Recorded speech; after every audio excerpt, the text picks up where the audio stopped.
ជាបឋមទូលព្រះបង្គំខ្ញុំព្រះករុណាសូមនមស្ការចំពោះគុណនៃព្រះត្រៃរតន៍ដោយសេចក្តីគោរពសូមជម្រាបប្រគេននឹងចម្រើនពរជូននៅដំណឹងបុណ្យដែលមានខ្លឹមសារទាំងស្រុងដូចតទៅបុណ្យផ្ការស្មីសាមគ្គីអាត្មាភាពព្រះចៅអធិការព្រះសង្ឃចាស់ព្រឹទ្ធាចារ្យអាចារ្យគណៈកម្មការរួមនឹងពុទ្ធបរិស័ទបានមូលមតិគ្នាប្រពធ្វើបុណ្យផ្ការស្មីសាមគ្គីមួយដើម្បីប្រមូលបច្ច័យធ្វើសាលាបាលីបន្តឲ្យព្រះសង្ឃសិក្សារៀនសូត្រជាវក្រែប្រគេនព្រះសង្ឃសឹងនិងធ្វើអាគារមនុស្សចាស់ក្មេងកំព្រានិងបន្ទប់អនាម័យសាធារណៈម្យ៉ាងទៀតដើម្បីផ្គត់ផ្គង់ដល់ការសិក្សារៀនសូត្ររបស់ព្រះសង្ឃអាស្រ័យហេតុនេះសូមនិមន្តគោរពអញ្ជើញសម្ដេចទ្រង់ឯកឧត្តមលោកជំទាវលោកអុកញ៉ាលោកស្រីលោកគ្រូអ្នកគ្រូសិស្សានុសិស្សសពបរោះញាតិមិត្តជិតឆ្ងាយទាំងអស់ព្រះមេត្តាចូលរួមចំណែកដោយសេចក្តីជ្រះថ្លាកម្មវិធីបុណ្យថ្ងៃអាទិត្យ12រោចខែចែកឆ្នាំជូតទសពុទ្ធសករាជ2563ត្រូវនឹងថ្ងៃទី19ខែមេសាឆ្នាំ2020ម៉ោង1រសៀលប្រពបទនមស្ការសមាទានសិលចម្រើនព្រះបរិត្តនិងសម្ដែងធម៌ទេសនាម៉ោង4រសៀលទទួលបដិសណ្ឋារកិច្ចភ្ញៀវកិត្តិយសគ្រប់រូបជិតឆ្ងាយពិសាភោជនាហារនៅក្នុងបរិវេណវត្តពុញ្ញខេតារាមទួលទ្រាត្បូងឃុំជប់ស្រុកត្បូងឃ្មុំខេត្តត្បូងឃ្មុំលុះព្រឹកឡើងថ្ងៃច័ន្ទ13រោចត្រូវនឹងថ្ងៃទី20ខែឆ្នាំដដែលម៉ោង8ព្រឹកលោកគ្រូអគ្គបណ្ឌិតបុត្រសវងធម្មចារ្យអញ្ជើញដល់សម្ដែងធម៌ទេសនាម៉ោង9:30នាទីព្រឹកនិមន្តព្រះសង្ឃ100ព្រះអង្គគោចរបណ្ឌបាតបន្ទាប់មកដង្ហែអង្គផ្ការស្មីសាមគ្គីវេលាម៉ោង10:30នាទីព្រឹកវេចង្ហាន់នឹងអង្គផ្ការបូកសរុបលទ្ធផលឧទ្ទិសបុណ្យបញ្ចប់កម្មវិធីអ្នកផ្ដើមបុណ្យភិក្ខុហេមសុនតរថេរោលីហុងលៀនព្រះចៅអធិការទី3វត្តពុញ្ញខេតារាមទួលទ្រាត្បូងភិក្ខុសាមណេរចាស់ព្រឹទ្ធាចារ្យអាចារ្យគណៈកម្មការរួមនឹងពុទ្ធបរិស័ទជាចំណុះជើងវត្តតាក់ទងកម្មវិធីបុណ្យ089 76 30 76 097 55 19 993 016 55 64 00ម្ដងទៀត089 76 30 76 097 55 19 993 016 55 64 00វត្តពុញ្ញខេតារាមទួលទ្រាត្បូងឃុំជប់ស្រុកត្បូងឃ្មុំខេត្តត្បូងឃ្មុំសាលាបាលីសម្រាប់ឲ្យព្រះសង្ឃសិក្សារៀនសូត្រនិងស្នាក់នៅទំហំអគារសាលាបាលី12ម៉ែត្របណ្ដោយ81ម៉ែត្រកម្ពស់3ជាន់ជាកន្លែងសិក្សាផងស្នាក់នៅផងលើអគារនេះតែមួយបរិយាយសម្ភារៈស៊ីម៉ង់1តោន$100ដែក1តោន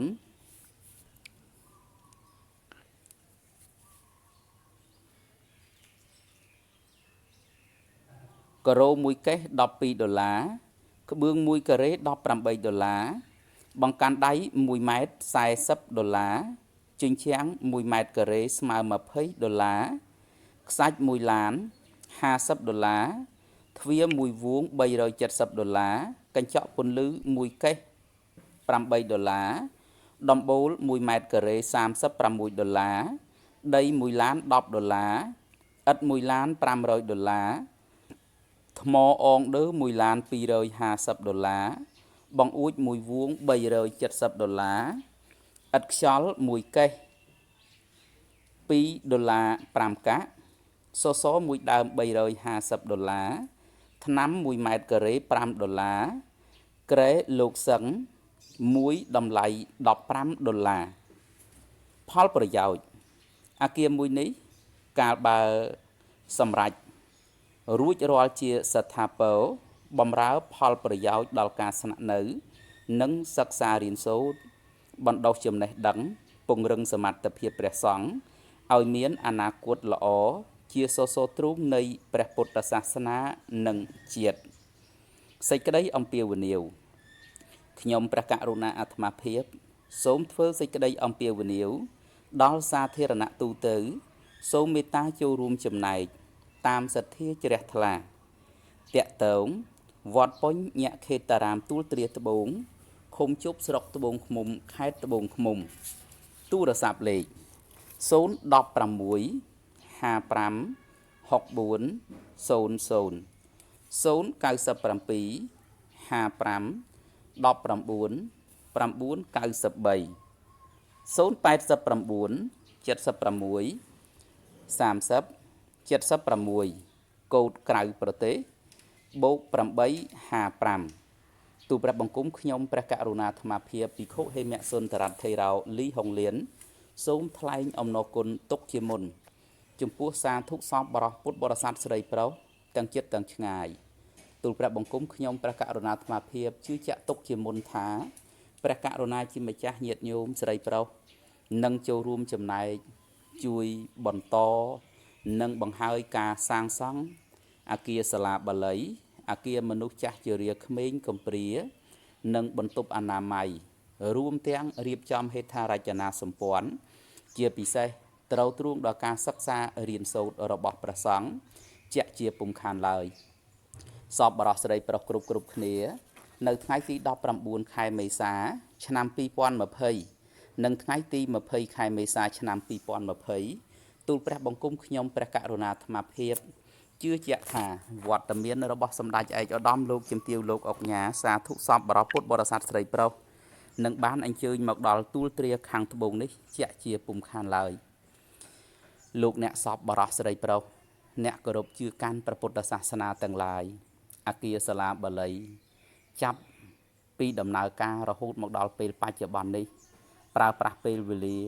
ប្រមាណជា5ឆ្នាំហើយចាប់ពីថ្ងៃទី1ខែ1ឆ្នាំ2016រហូតមកដល់ពេលនេះថ្ងៃទី13ខែមីនាឆ្នាំ2020សពបរិសស្រីប្រុសបើគិតជាចំនួនឆ្នាំនិងក្បាលឆ្នាំចូលដល់5ឆ្នាំក្នុងឆ្នាំនេះហើយអគារដែលមានទទឹង12ម៉ែត្របណ្ដោយ81ម៉ែត្រកម្ពស់3ជាន់កំពុងតែដំណើរការយ៉ាងយឺតសពបរិសស្រីប្រុសទាំងអស់គ្នារងចាំសពបរិសស្រីប្រុសចូលរួមចំណែក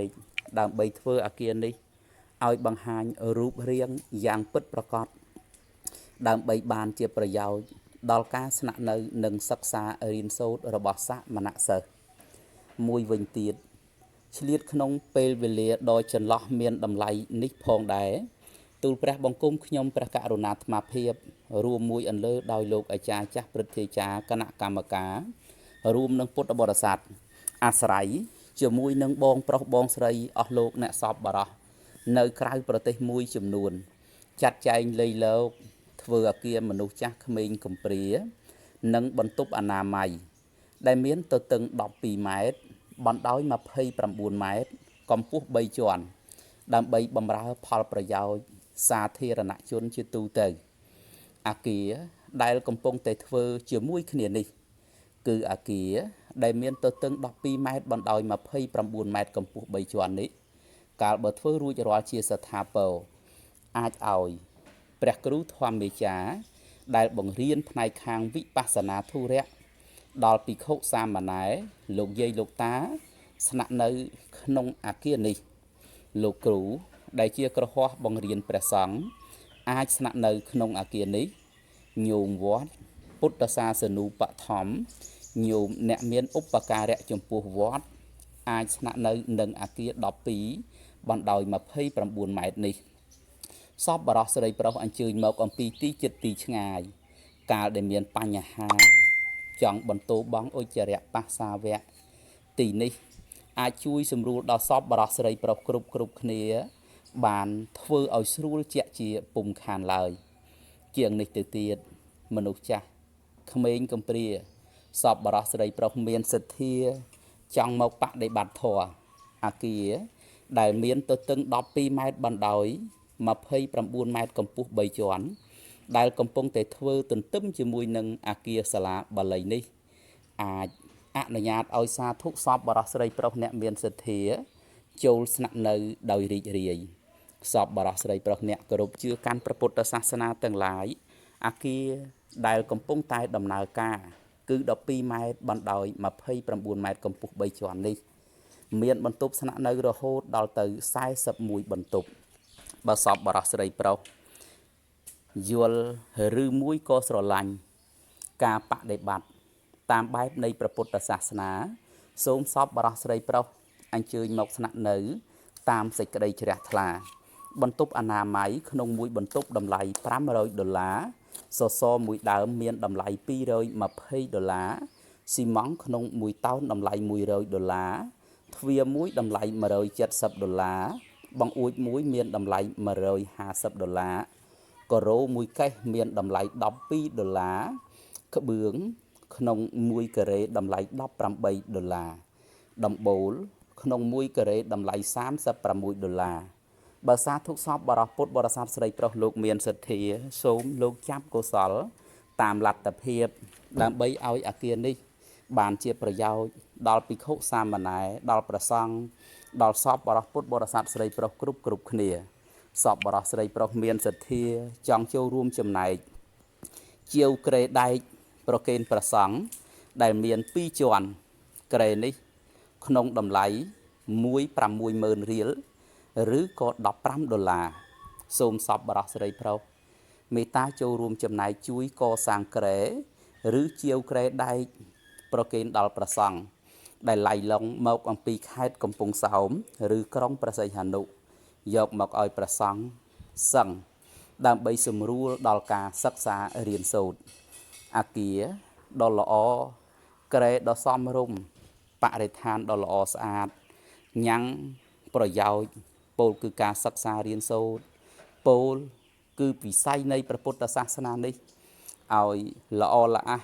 ឲ្យមានភាពរុងរឿងរងរយជាក់ជាពុំខានឡើយទូលព្រះបង្គំខ្ញុំព្រះករុណាអាត្មាភាពជឿជាក់ទុកជាមុនថាសពបរោះស្រីប្រុសនឹងអញ្ជើញមកដល់ទួលទ្រាខាងត្បូងនាសម័យថ្ងៃទី19ថ្ងៃទី20ក្រោយថ្ងៃចូលឆ្នាំតែ3ថ្ងៃត្រឹមតែប៉ុណ្ណោះលេខទូរស័ព្ទរបស់ទូលព្រះបង្គំខ្ញុំព្រះករុណាអាត្មាភាពភិក្ខុលីហុងលៀន016 55 6400 097 55 19 993 089 76 30 76សម្រាប់កូដក្រៅប្រទេស+855សូមអរព្រគុណនិងអរគុណជាបឋមទូលព្រះបង្គំខ្ញុំព្រះករុណាសូមនមស្ការចំពោះគុណនៃព្រះត្រៃរតន៍ដោយសេចក្តីគោរពសូមជម្រាបប្រគេននិងចម្រើនពរជូននៅដំណឹងបុណ្យដែលមានខ្លឹមសារទាំងស្រុងដូចតទៅបុណ្យផ្ការស្មីសាមគ្គីអាត្មាភាពព្រះចៅអធិការព្រះសង្ឃចាស់ព្រឹទ្ធាចារ្យអាចារ្យគណៈកម្មការរួមនឹងពុទ្ធបរិស័ទបានមូលមតិគ្នាប្រពធ្វើបុណ្យផ្ការស្មីសាមគ្គីមួយដើម្បីប្រមូលបច្ច័យធ្វើសាលាបាលីបន្តឲ្យព្រះសង្ឃសិក្សារៀនសូត្រជាវក្រែប្រគេនព្រះសង្ឃសឹងនិងធ្វើអគារមនុស្សចាស់ក្មេងកំព្រានិងបន្ទប់អនាម័យសាធារណៈម្យ៉ាងទៀតដើម្បីផ្គត់ផ្គង់ដល់ការសិក្សារៀនសូត្ររបស់ព្រះសង្ឃអាស្រ័យហេតុនេះសូមនិមន្តគោរពអញ្ជើញសម្ដេចទ្រង់ឯកឧត្តម លោកជំទាវលោកអុកញ៉ាលោកស្រីលោកគ្រូអ្នកគ្រូសិស្សានុសិស្សសពបរោះញាតិមិត្តជិតឆ្ងាយទាំងអស់ព្រះមេត្តាចូលរួមចំណែកដោយសេចក្តីជ្រះថ្លាកម្មវិធីបុណ្យថ្ងៃអាទិត្យ12រោចខែចែកឆ្នាំជូតទសពុទ្ធសករាជ2563ត្រូវនឹងថ្ងៃទី19ខែមេសាឆ្នាំ2020ម៉ោង1រសៀលប្រពបទនមស្ការសមាទានសិលចម្រើនព្រះបរិត្តនិងសម្ដែងធម៌ទេសនាម៉ោង4រសៀលទទួលបដិសណ្ឋារកិច្ចភ្ញៀវកិត្តិយសគ្រប់រូបជិតឆ្ងាយពិសាភោជនាហារនៅក្នុងបរិវេណវត្តបុញ្ញខេតារាមទួលទ្រាត្បូងឃុំជប់ស្រុកត្បូងឃ្មុំខេត្តត្បូងឃ្មុំលុះព្រឹកឡើងថ្ងៃច័ន្ទ13រោចត្រូវនឹងថ្ងៃទី20ខែឆ្នាំដដែលម៉ោង8ព្រឹកលោកគ្រូអគ្គបណ្ឌិតបុត្រសវងធម្មចារអញ្ជើញដល់សម្ដែងធម៌ទេសនាម៉ោង9:30នាទីព្រឹកនិមន្តព្រះសង្ឃ100ព្រះអង្គគោចរបិណ្ឌបាតបន្ទាប់មកដង្ហែអង្គផ្ការស្មីសាមគ្គីវេលាម៉ោង10:30នាទីព្រឹកវេចង្ហាន់និងអង្គផ្ការបូកសរុបលទ្ធផលឧទ្ទិសបុណ្យបញ្ចប់កម្មវិធីអ្នកផ្ដើមបុណ្យភិក្ខុហេមសុនតរថេរោលីហុងលៀនព្រះចៅអធិការទី3វត្តបុញ្ញខេតារាមទួលទ្រាត្បូងភិក្ខុសាមណេរចាស់ព្រឹទ្ធាចារ្យអាចារ្យគណៈកម្មការរួមនឹងពុទ្ធបរិស័ទជាចំណុះជើងវត្តតាក់ទងកម្មវិធីបុណ្យ089 76 30 76 097 55 19 993 016 55 64 00ម្ដងទៀត089 76 30 76 097 55 19 993 016 55 64 00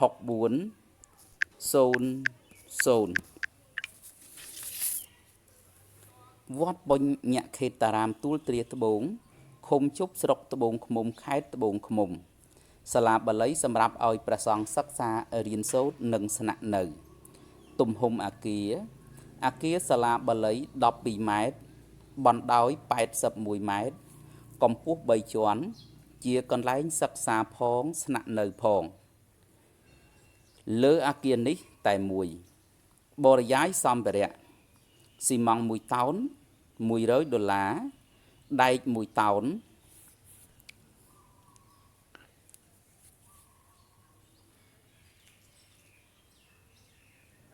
ការ៉ូ1កេស$12ក្បឿង1ការ៉េ$18បង្កាន់ដៃ1ម៉ែត្រ$40ជញ្ជាំង1ម៉ែត្រការ៉េស្មើ$20ខ្សាច់1ឡាន$50ទ្វារ1វង$370កញ្ចក់ពន្លឺ1កេស$8ដំបូល1ម៉ែត្រការ៉េ$36ដី1ឡាន$10ឥដ្ឋ1ឡាន$500ថ្មអងដឺ1ឡាន$250បង្អួច1វង$370ឥដ្ឋខ្យល់1កេស$2 5កាក់សសរ1ដើម$350ថ្នាំ1ម៉ែត្រការ៉េ$5ក្រែលោកសឹង1តម្លៃ$15ផលប្រយោជន៍អគារមួយនេះកាលបើសម្រាប់រួចរាល់ជាស្ថាពរបម្រើផលប្រយោជន៍ដល់ការស្នាក់នៅនិងសិក្សារៀនសូត្របណ្ដុះចំណេះដឹងពង្រឹងសមត្ថភាពព្រះសង្ឃឲ្យមានអនាគតល្អជាសសរទ្រូងនៃព្រះពុទ្ធសាសនានិងជាតិសេចក្តីអំពាវនាវខ្ញុំព្រះករុណាអាត្មាភាពសូមធ្វើសេចក្តីអំពាវនាវដល់សាធារណៈទូទៅសូមមេត្តាចូលរួមចំណែកតាមសទ្ធាជ្រះថ្លាតាក់ទងវត្តបុញ្ញខេតារាមទួលទ្រាត្បូងឃុំជប់ស្រុកត្បូងឃ្មុំខេត្តត្បូងឃ្មុំ ទូរស័ព្ទលេខ016 55 64 00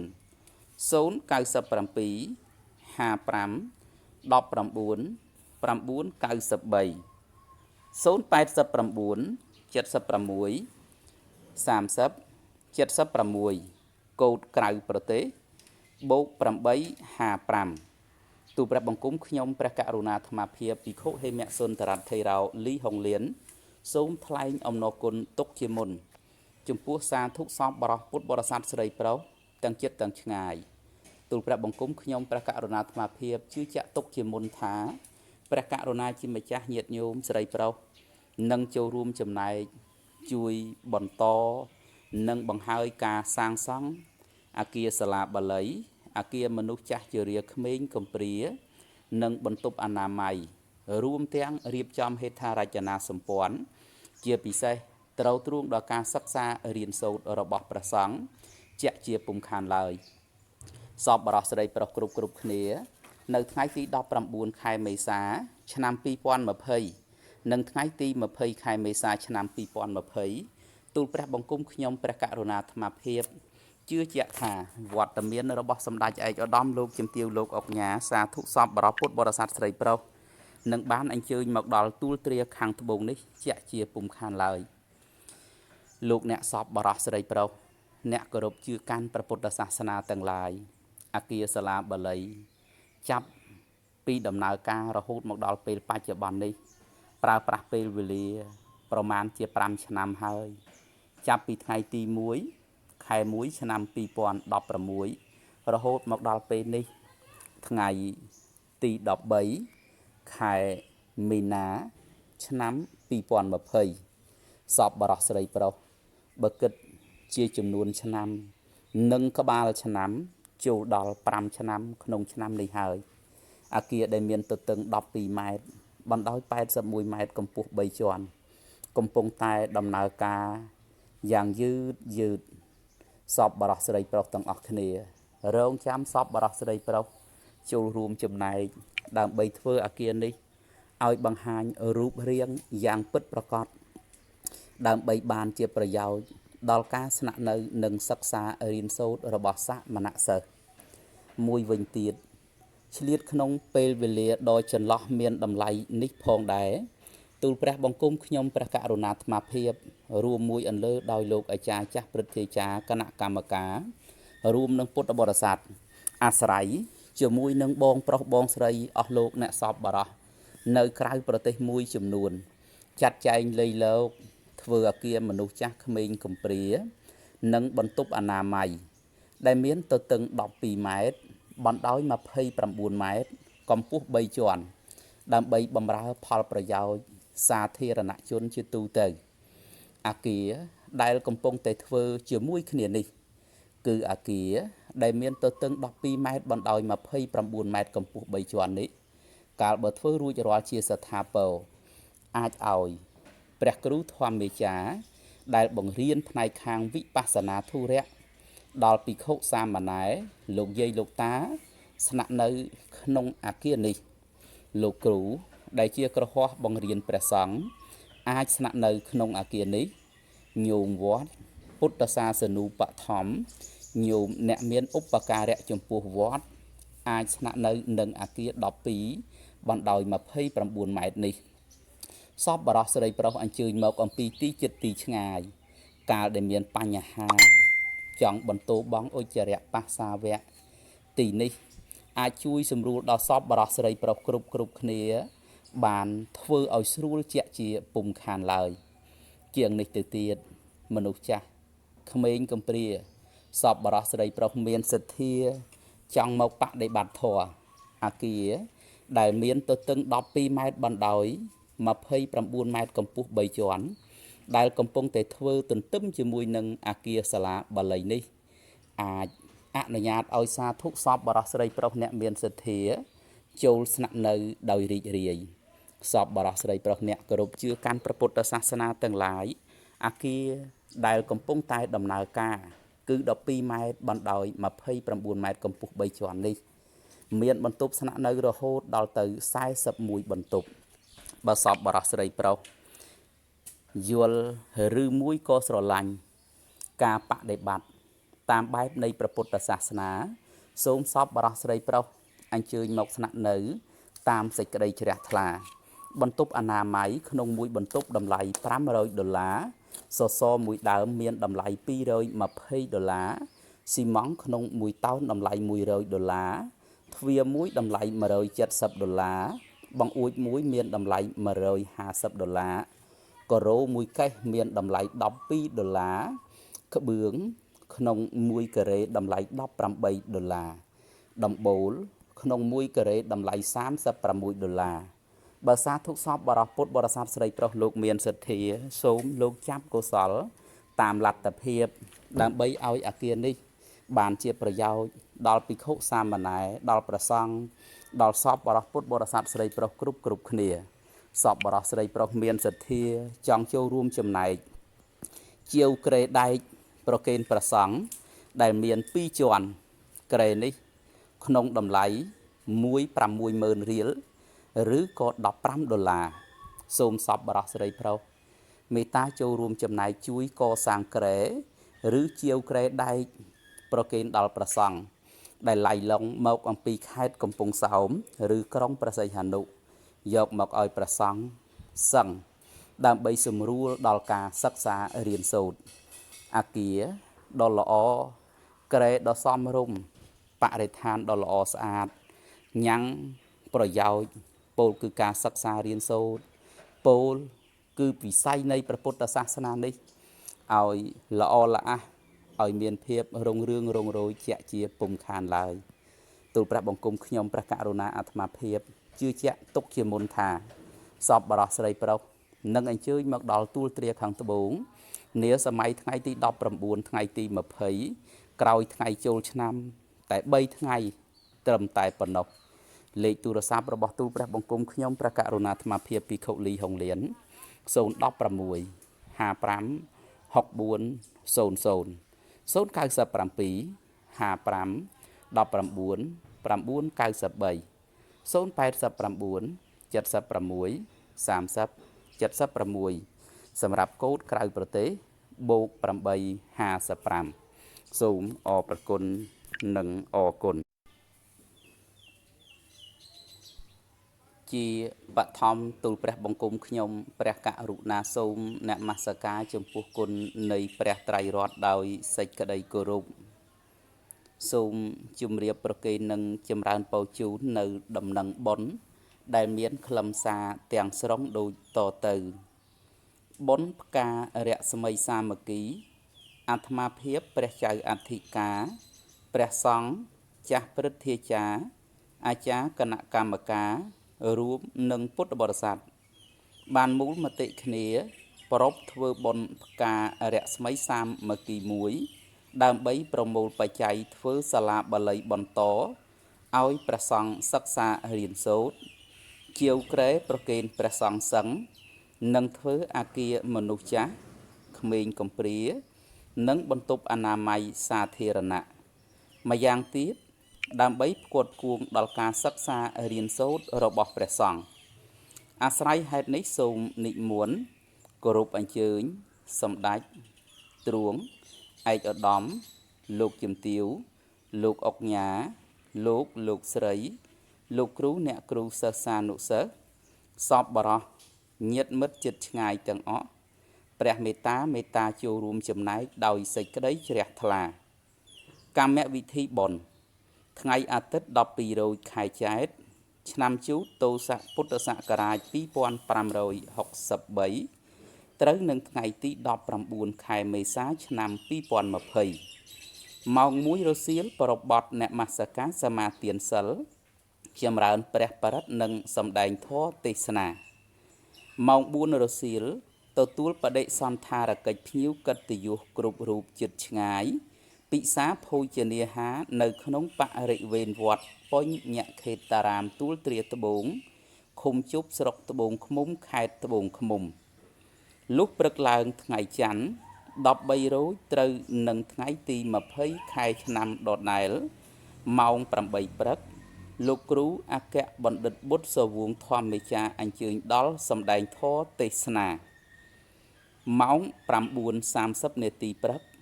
និមន្តព្រះសង្ឃ100ព្រះអង្គគោចូលបិណ្ឌបាតបន្ទាប់មកដង្ហែអង្គផ្ការស្មីសាមគ្គីវេលាម៉ោង 10:30 នាទីព្រឹកវេចង្ហាន់និងអង្គផ្ការបូកសរុបលទ្ធផលឧទ្ទិសបុណ្យបញ្ចប់កម្មវិធីអ្នកផ្ដើមបុណ្យភិក្ខុហេមសុនតរថេរោលីហុងលៀនព្រះចៅអធិការទី3វត្តពុញ្ញខេតារាមទួលទ្រាត្បូងភិក្ខុសាមណេរចាស់ព្រឹទ្ធាចារ្យអាចារ្យគណៈកម្មការរួមនឹងពុទ្ធបរិស័ទជាចំណុះជើងវត្តតាក់ទងកម្មវិធីបុណ្យ089 76 30 76 097 55 19 993 016 55 64 00ម្ដងទៀត089 76 30 76 097 55 19 993 016 55 64 00វត្តបុញ្ញខេតារាមទួលទ្រាត្បូងឃុំជប់ស្រុកត្បូងឃ្មុំខេត្តត្បូងឃ្មុំសាលាបាលីសម្រាប់ឲ្យព្រះសង្ឃសិក្សារៀនសូត្រនិងស្នាក់នៅទំហំអគារសាលាបាលី12ម៉ែត្របណ្ដោយ81ម៉ែត្រកម្ពស់3ជាន់ជាកន្លែងសិក្សាផងស្នាក់នៅផងលើអគារនេះតែមួយបរិយាយសម្ភារៈស៊ីម៉ង់1តោន$100ដែក1តោន